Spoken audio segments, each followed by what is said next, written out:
राधे राधे दोस्तों। आज मैं आपके लिए एक पारिवारिक कहानी लेकर आई हूँ, तवाइफ बन गई बहू। आज की कहानी एक ऐसी कहानी है जो समाज में शेखी भगाड़ने वाले और दूसरी औरत को संभोग की वस्तु समझते हैं उन्हीं व्यक्ति को अपने जीवन में अपने द्वारा की गई संभोग की वस्तु और तुच्छ समझी जाने वाली औरत द्वारा जब इज्जत का तमाचा पड़ता है तो वह कैसे तिलमिला उठते हैं। आइए जानते हैं पूरी कहानी। आज बरेली शहर के जाने माने व्यक्ति देव प्रताप सिंह के घर से उनके दहाड़ने की आवाज आ रही थी। उनका पोता नमन प्रताप सिंह ने बगैर किसी की भी इजाजत के उस लड़की से विवाह किया था जिसकी दादी कभी कोठे की मालकिन हुआ करती थी।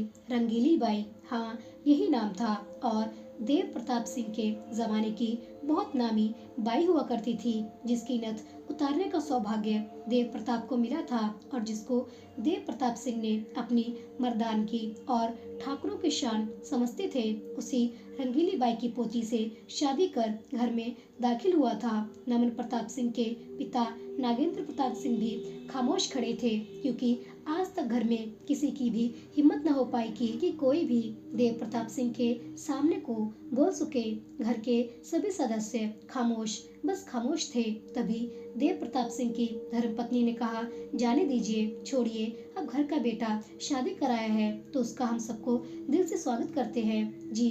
तभी देव प्रताप सिंह की दहाड़ती हुई आवाज से देव प्रताप सिंह की धर्मपत्नी रूपवती सिंह सहम गई और इतना अंदाजा लगा ली थी कि इतनी जल्दी ये शांत नहीं होंगे। तभी रूपवती सिंह की कानों में एक आवाज गूंजी। उन्होंने पलट कर देखा तो दंग रह गई कि देव प्रताप सिंह का तमाचा अपनी बहू सागरिका सिंह के गालों पर पड़ा था जिससे वो लड़खड़ा कर गिरने लगी। सागरिका ने अपने बेटे के हिस्से का तमाचा अपने को आगे कर अपने गालों पर लिया था। तभी नमन ने अपनी माँ सागरिका को संभाल लिया और उसके सब्र का बांध टूट चुका था। उसने भी लगभग चिल्लाते हुए बोला, दादाजी आपको मुझसे शिकायत है ना तो आप मुझसे बात कीजिए, सजा दे, मगर मेरी माँ पर कोई ज्यादती हो ये मुझे मंजूर नहीं, समझे आप। तभी नमन के पिता ने दहाड़ा, बदतमीजी, बड़ों से बात करने का सलीका भूल गया है तू। नमन ने गुस्से से अपने पिता की तरफ देखा और बोला, आप तो चुप रहे, जो अपनी पत्नी की इज्जत नहीं कर सकता वो क्या बोलेगा। नागेंद्र नमन की तरफ दौड़ा कि नमन की पत्नी आगे आकर खड़ी हो गई और सागरिका ने बड़े गुस्से से अपने पति को घूरा जिससे आज पहली बार नागेंद्र अंदर तक हिल गए थे। तभी नमन ने कहा, दादाजी आप क्या बोलेंगे, आपने दादी की इज्जत और अरमानों को कुचलकर रोज कोठे पर। तभी नमन ने कहा, दादाजी आप क्या बोलेंगे, आप तो दादी की इज्जत और अरमानों को कुचलकर रोज कोठे पर जाते थे अपनी अय्याशी के लिए और घर में मात्र दादी को एक दासी की तरह इस्तेमाल किया है आपने, तो अब क्या किसी औरत की इज्जत कर पाएंगे। बस घर की औरत हो या समाज की किसी भी औरत को आपने इज्जत की निगाह से देखा नहीं क्योंकि आपकी नजर में औरत मात्र मर्द के पैरों में शोभा देती है। क्यों, ऐसा ही आप दादी से कहा करते थे। मैं छोटा था मगर मैं आपकी कई बातों से बहुत दुखी होता था। मैं दादी को रोज रोते हुए देखा करता था और तो और पापा ने भी इस रस्म को कायम रखना चाहा मगर माँ की कोशिश और मेरे गुस्से को देखकर उन्होंने अपने को सुधार लिया। देव प्रताप सिंह ने कहा, तुम जैसे बेकार की चीज कहते हो वो हमारे ठाकुर घराने की शान होती थी। हम राजे महाराजे के दिल को बहलाने के लिए ये नाचने वाली होती थी। बस दिल बहलाया जाता है ना कि घर की इज्जत बनाते हैं, समझे बरखुरदार। पैरों की चप्पल को पैरों में रहे तो अच्छा होता है, उन्हें सर पर नहीं सजाते हैं। ये लोग नाच गाकर अपना पेट पालती हैं, समझे। नमन ने कहा, माना कि इंसान को अपना पेट पालने के लिए नाचना होता है तो नाच देखते उसके शरीर को नोचने की कोई जरूरत नहीं होती, समझे आप। किसी की मजबूरी का फायदा उठाना ही ठाकुरों की शान होती तो लानत है मुझे ऐसी ठकुराई पर। जो आप कोठे पर जाकर दिल बहलाते थे तो मैंने शादी कर घर में इज्जत के साथ इससे दिल बहलाऊंगा तो इसमें परेशानी किस बात की है। अपने पोते के मुंह से ऐसी बातें सुनकर तिलमिला उठे, बड़े जोरों के साथ बोले, ले जाओ नागेंद्र मेरे सामने से, वरना आज मेरे हाथों कुछ अनुचित घट जाएगा। नालायक, घर की इज्जत को धूल में मिला दिया। इसी दिन के लिए मैंने पोते की कामना की थी, भगवान इससे पहले मुझे मौत दे देते। तभी लड़खड़ा के साथ देव प्रताप सिंह जमीन पर गिर गए। डॉक्टर ने बताया कि इनका ब्लड प्रेशर अनियंत्रित होने से शरीर के बाएं हिस्से में लकवा मार गया है और मुंह भी टेढ़ा हो गया है। आखिर ऐसा क्यों हुआ? खैर, आप सबको हिम्मत के साथ इनकी देखरेख करनी होगी, तभी कुछ सुधार की उम्मीद है। दूसरे दिन नमन अपनी पत्नी के साथ घर छोड़कर जाने को हुआ। तभी उसकी पत्नी नैना ने कहा, नमन, ऐसी स्थिति में घर वालों को छोड़कर जाना अच्छा ना होगा। अभी दादी को हमारी बहुत जरूरत है। आप ऐसा करो, कुछ दिन हम दोनों दादाजी के सामने नहीं जाएंगे। धीरे धीरे परिस्थितियां नियंत्रण में हो जाएंगी। नमन बोला, जिस तरह की तुम उम्मीद रखती हो ऐसा कुछ नहीं होने वाला। ठीक है, एक कोशिश करके देखते हैं नमन, जैसे तुम्हारी इच्छा। लेकिन जिस दिन कोई तुम्हें नुकसान पहुंचाएगा उस दिन मैं तुम्हारी एक न सुनूंगी, समझी? जो मेरे पतिदेव आपकी आज्ञा सर आंखों पर होगा। और दोनों हंसने लगे। तभी दादी इनके कमरे में आई। नैना कमरे से जाने लगी। दादी ने नैना का हाथ पकड़कर, रुक बेटी, तू कहाँ और क्यों जा रही है? वो दादी माँ, आपको नमन से बात करनी है। तो मैं आप दोनों के बीच क्यों? तभी दादी ने उसकी बातों को बीच में काटकर बोला, बेटा, तू मेरे पोते की खुशी है तो तू अलग कैसे? और देखना, हम सब तेरा विधि विधान से स्वागत भी नहीं कर पाए। इसके लिए हम सभी को माफ कर देना बेटा। नैना ने रूपवती का चरण स्पर्श कर बोली, हाँ दादी, और मैं आपका आशीर्वाद लेने से भी अभी तक वंचित रही। रूपवती नैना की बातों ने इस कदर प्रभावित हुई कि उन्होंने नैना को अपने छाती से लगा लिया। तभी सागरिका भी कमरे में प्रवेश की और ऐसा नजारा देख खुश हो गई। सागरिका भी अपने सासू माँ की चरण स्पर्श कर बोली, मुझे आशीर्वाद दीजिए, मैं सास बन गई हूँ। हाँ, और मैं तब भी तेरे से ऊपर रहूंगी। दुल्हन सागरिका और उसकी ददिया सासू, क्यों रे नैना? नहीं दादी, मैं आपकी बेटी बनना चाहती हूँ। उसकी बातें सुनकर सभी हंसने लगे। रूपवती भावुक हो गई और नैना के गाल को थपथपाया और बोली, बेटा, तेरी पसंद पर नाज है मुझे। और नैना, तू इस घर को, घर के लोगों को दिल से अपना कर अपने गुणों की आभा बिखेर कर वो जो एक कंटक है उसे तुम तोड़ दो। आज जो तेरे लिए बुरा बोल रहे हैं वो कल खुद चिल्लाकर कहे कि नहीं, मैं गलत सोच रहा था। जी दादी, आप सबका साथ है तो जरूर मैं सफल होंगी। रूपवती ने नमन की तरफ मुड़कर बोली, बेटा, कोई ऐसी दाई का प्रबंध कर जो तेरे दादाजी की सेवा करने में मेरी मदद कर सके। ठीक है दादी, मैं देखता हूँ। तभी नैना ने एक सलाह दी जिसे सुनकर सभी खुश हुए, मगर पल भर बाद दादी मायूस हो गई। नहीं, ये ठीक ना होगा। तुम्हें देखकर फिर कहीं कुछ हो गया इनको तो और ये पूछेंगे कि तुम कौन हो, तो मैं क्या बोलूंगी? नहीं, तुम रहने दो। इन सभी की बातें नागेंद्र सिंह सुन रहे थे। उनको भी खुशी हुई नैना की सोच जानकर। अपने घर के प्रति उन्होंने कहा, माँ, जब हम सब नैना बहू के साथ हैं तो आप क्यों डर रही हैं?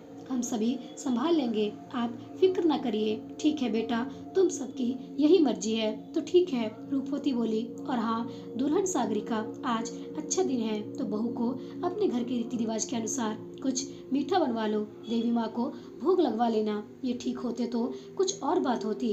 खैर, ईश्वर की यही इच्छा है तो क्या करूँ मैं? सागरिका ने माँ से बोला, आप परेशान ना हो, मैं देख लूंगी। नैना रूपवती के गले लगकर बोली, दादी, आज सिर्फ एक रस्म अदायगी होगी। अच्छे से तो उस दिन होगा जिस दिन दादाजी स्वस्थ है और मुझे खुशी से अपनाएंगे। समझी दादी आप? हाँ बेटा, ईश्वर करे तेरी ये उम्मीद जरूर पूरी हो। अब वही नैना अपने कर्मों से, मेहनत से दिन रात एक कर देव प्रताप सिंह की बड़ी शिद्दत से सेवा करती है। 2 महीने हो चुके थे देव प्रताप सिंह को फालिज मारे, लेकिन नैना की सेवा ने उन्हें धीरे धीरे स्वस्थ करने लगी थी। अब उनके बाएं अंग में धीरे धीरे हरकत होने लगी थी, जिससे देव प्रताप को आंतरिक खुशी महसूस हो रही थी और वो भी पूर्णतः ठीक होने की कोशिश करते थे। एक दिन उनकी धर्मपत्नी उन्हें खाना खिला रही थी कि देव प्रताप ने लड़खड़ाहट आवाज में कहा, रामदेव की छोटी लड़की लक्ष्मी है ना?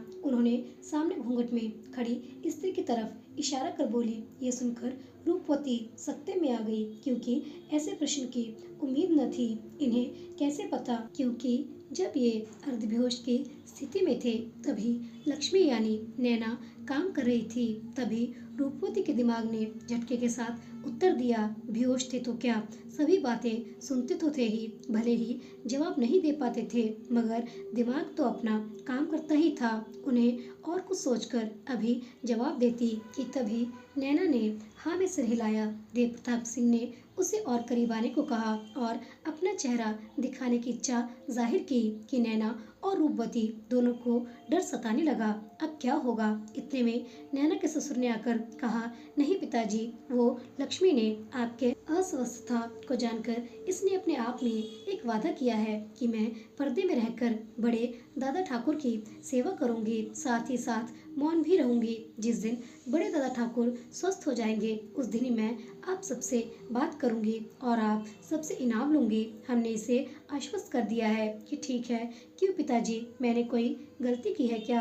देव प्रताप सिंह ने उस स्त्री को दूर से ही आशीर्वाद देने लगे, जिससे नैना भावुक होकर उनके चरण स्पर्श की तो देव प्रताप ने हड़खड़ाहट आवाज में कहा, खुश रहे भगवान, तुम्हें हमेशा खुश रखे। तेरी लगन देखकर ऊपर वाला मुझे जल्दी ही स्वस्थ कर देंगे और मैं तेरा जीवन भर ऋणी रहूंगा। लेकिन मैं तुम्हें कुछ देना चाहता हूँ, बोल तुझे क्या चाहिए? नैना ने इशारे में बता दिया कि अभी नहीं, आप पहले स्वस्थ हो जाएं और सही वक्त पर जरूर लेंगे। ये जानकर देव प्रताप सिंह हंसकर बोले, काफी कर्मठ और समझदार लड़की है अपने नौकर रामदेव की। चल, मैं भी उस वक्त का बेसब्री से इंतजार करूंगा। देव प्रताप सिंह अब धीरे धीरे अपनी कुछ बातें लक्ष्मी से कहते, जिसका जवाब लक्ष्मी यानी नैना सर के द्वारा हिला कर देती।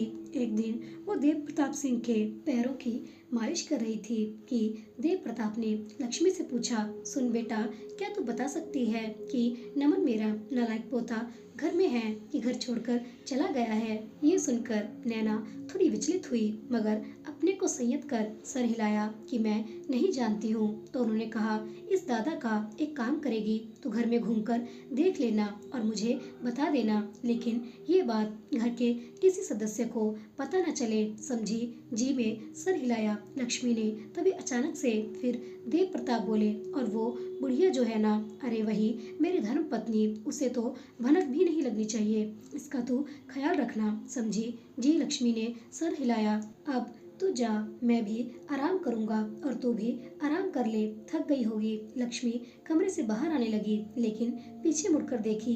देव प्रताप किसी सोच में डूबे लगे, लेकिन इन सब बातों से नैना को बहुत तेज हंसी आ रही थी। किसी तरह अपनी हंसी को काबू में कर रखा था। दौड़कर अपने कमरे में आई और नमन को सारा वाक्य कह सुनाया। नमन भी सुनकर खूब हंसा और कुछ सोचकर उसने नैना का हाथ अपने हाथों में लेकर भावुक होकर बोला, सॉरी यार, मैंने कभी ये नहीं सोचा था कि कभी ऐसे भी दिन या परिस्थिति देखनी पड़ेगी मेरी वजह से।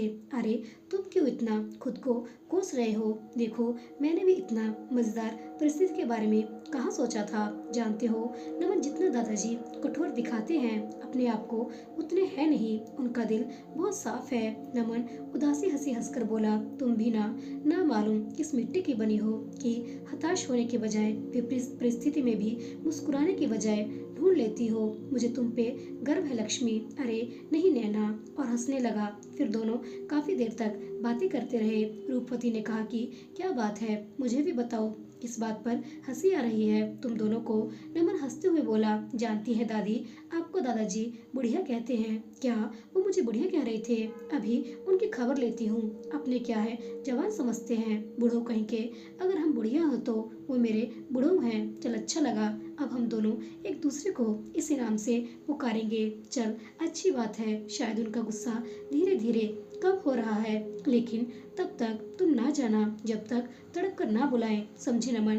और हाँ बेटी, अब तुम्हें बहुत चौकन्ना रहना होगा। जी दादी, मैं इस बात का ख्याल रखूंगी। देव प्रताप हर दिन बेचैनी से लक्ष्मी का इंतजार करते।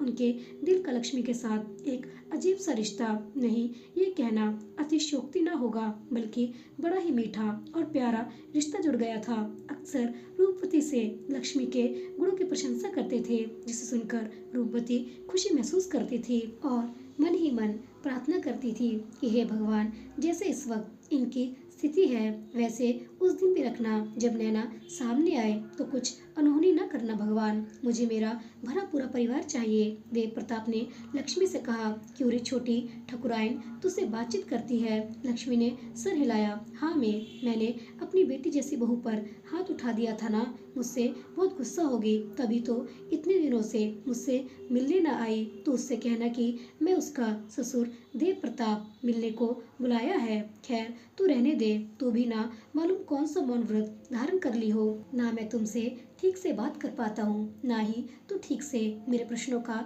उत्तर दे पाती है। क्या बात है जी, इस बेटी पर क्यों बड़बड़ा रहे हो? चलो नाश्ता कर लो, फिर दवाइयाँ दो आपको। सुनो ठकुराइन, नमन घर में है कि नहीं? नहीं है नमन, वो अपनी पत्नी के साथ चला गया। बड़ी कठोरता से रूपवती बोली। ये सुनकर देव प्रताप ने उदास होकर कहा। आखिर अपने दादाजी को छोड़कर चला गया। बचपन में बोला करता था कि दादाजी मैं आपको छोड़कर नहीं जाऊंगा। देखो आज अपने बूढ़े दादा को छोड़कर चला गया। हाँ वो तो जाए, नहीं तो क्या करता, अपनी पत्नी को कहाँ छोड़ता? भाई आपने तो घर से निकल जाने को बोला ना, तो चला गया। और हाँ, बचपन और जवानी के बीच की परिस्थितियाँ एक जैसी कहाँ होती हैं, तो फिर वादा कैसे एक जैसा होगा? रहो अपने नाक साग के साथ। अब काहे की परेशानी और काहे की बेचैनी? देव प्रताप गुस्से में फिर बोले। तो क्या उस तवाइफ को अपनी पोता बहू मान लूं? तुम्हारे मानने से या ना मानने से सच्चाई छुप तो नहीं जाएगी। सच्चाई यही है कि वो नमन की बीवी है और वो कोई कोठे पर तो रहती नहीं थी। उसके बुजुर्ग का कभी नाता था कोठे से, मगर उसका तो नहीं है। रूपवती तुम मुझे बताओगी क्या अच्छा है और क्या बुरा? कोठे पर रहे या ना रहे, मगर उसके बुजुर्गों से ही उसकी पहचान होती है। समझी तो ठीक है ना? रहो अपने इस ऐठन के साथ। जब आप जाते थे कोठे पर दिल बहलाने, तब ख्याल नहीं होता था कि मैं इस गंदगी से निकल कर घर के लोगों को भी गंदा कर रहा हूँ। मेरी क्या गलती थी कि आप कोठे पर जाया करते थे? मेरे प्रश्नों का जवाब दो। देव प्रताप रूपवती को आंखें फाड़कर देखे जा रहे थे कि आज तक मैंने रूपवती का ऐसा रूप कभी नहीं देखा था। रूपवती एक रो में बोले जा रही थी। एक दिन सभी आपको एक एक करके छोड़ चले जाएंगे, रहना अकेले आप। तुम भी छोड़ देना, तुम्हें भी मेरे पास रहने की जरूरत नहीं है। समझी? देव प्रताप बोले। नहीं, मैं तो जब तक सांस है तब तक मैं आपके साथ ही रहूंगी, क्योंकि पति के पैरों में रहने में स्वर्ग मिलता है, ऐसा मेरी माँ ने कहा था। उसी धर्म का पालन कर रही हूँ और करती रहूंगी। देव प्रताप को इतना अंदाजा हो गया था कि जो हुकूमत और अपनी राय इन सब पर थोपा करता था, अब नहीं होगा, यानी अब कोई नहीं मानेगा। अरे नागेंद्र कहाँ हो? देव प्रताप ने अपनी बुलंद आवाज में बुलाया। नागेंद्र ने अपनी उपस्थिति दी। जी पिताजी कहे, रे में बीमार क्या पड़ा? इस घर की खामोश दीवारें भी बोलने की हिम्मत करने लगी। उन्होंने रूपवती की तरफ देखा। नागेंद्र प्रताप समझ गए कि पिताजी माँ पर उखड़े हैं। नागेंद्र ने बातों का रुख मोड़ते हुए, जी आपने किसी काम से बुलाया था क्या? देव प्रताप ने नागेंद्र की तरफ घूमते हुए बोले। क्यों, तुम्हारे बाप को जरूरत होगी तभी आ सकते हो क्या तुम? वो पिताजी, मैं बाजार की तरफ निकल रहा था कुछ घर के कामों से। और तुम्हारी दुल्हन कहाँ है? आज तक अपने ससुर को देखने ना आई। जी वो घर के कामों में व्यस्त है, माँ आपकी सेवा में रहती है और वो घर को देखती है। देव प्रताप गुस्से से भरकर, तुम अपनी दुल्हन की बोली बोल रहे हो मेरे सामने? नहीं पिताजी, मैं सही कह रहा हूँ, और आपको ऐसा लगता है तो वो आपकी अपनी सोच है, बोलकर चला गया। रे रघुआ कहाँ मर गया? जी मालिक मैं आ गया। सुन, वो अपनी रामदेव है ना, उसकी छोटी बेटी लक्ष्मी भी अभी तक नहीं आई। जा उससे कहना कि मैंने बुलाया है, जल्दी से आए। जी मालिक कहकर रघुराम यानी रघुआ चला गया। एक वही है जो मेरी सेवा सच्चे मन से करती है, बिना कोई सवाल जवाब किए। देव प्रताप सिंह बड़बड़ा रहे थे। ठाकुर देव प्रताप सिंह का दिल उसी लक्ष्मी से जुड़ गया था जिससे उसकी अनुपस्थिति खल जाती थी। देव प्रताप सिंह को लक्ष्मी ठाकुर दादा के लिए अदरक वाली चाय ले उपस्थित हुई। ठाकुर साहब को गुस्से में देखकर उनके पास गई और चाय थमाकर पैर छुए। देव प्रताप सिंह बड़े खुश होकर आशीर्वादों की झड़ी लगा दी। ऐसा प्रतीत होता था कि जैसे बच्चे को अपने मन माफिक चीज मिल जाती है। वैसे ही देव प्रताप सिंह के लिए लक्ष्मी का आना रूपवती से उठते हुए बोली, लो तुम भी आ गई, अब हम जा रहे हैं, मुझे और भी काम है। अब बुढ़ू लो बात करो लक्ष्मी से, अब ये बुढ़िया जा रही है। हाँ तो जाओ, कौन सा मैंने तुम्हें रोका है। अब मेरी बेटी आ गई है, मुझे किसी की जरूरत नहीं है। घूंघट से सारा नजारा देख रही थी लक्ष्मी, मन ही मन मुस्कुरा रही थी। तभी देव प्रताप सिंह ने कहा, तुम्हें मेरा पोता दिखा क्या? वैसे तो ये बोल रही थी चला गया है। लक्ष्मी ने तेल लेकर दादा ठाकुर के पैरों की मालिश कर रही थी। अच्छा सुन, अब मैं लगभग ठीक हो गया हूँ, तू अपने मौन व्रत तोड़ दे। लक्ष्मी ने इशारों में बताया, अभी नहीं दादा ठाकुर, जब आप चलने लगेंगे तब। ओह अच्छा, मतलब कि जब तक मैं चलूंगा नहीं तू बात नहीं करेगी? लक्ष्मी ने ना में सिर हिलाया। दादा ठाकुर ने कहा, मुझे तब तो अपने को जल्दी से ठीक करना होगा। देव प्रताप सिंह के घर आज लाइट वगैरह से सजावट हो रही थी, क्योंकि आज 5 महीने बाद देव प्रताप पूर्ण स्वस्थ दिख रहे थे। उसी के उपलक्ष्य में घर के सदस्यों ने रामायण और दूसरे दिन रात्रि भोज की व्यवस्था की गई थी। देव प्रताप सिंह ने लक्ष्मी से पूछा कि ये सजावट वगैरह घर के सभी लोग करा रहे हैं, मुझसे किसी ने पूछना भी उचित नहीं समझा। मैं दिल से नाराज हूँ। लक्ष्मी, जो देव प्रताप के पैरों में तेल लगा रही थी, उसने इशारों में कहा, आप नाराज न हो, ये सब सभी सदस्यों का आपके प्रति प्रेम है, और हम जिसके प्रति प्रेम रखते हैं उससे पूछकर प्रेम प्रकट नहीं किया जाता।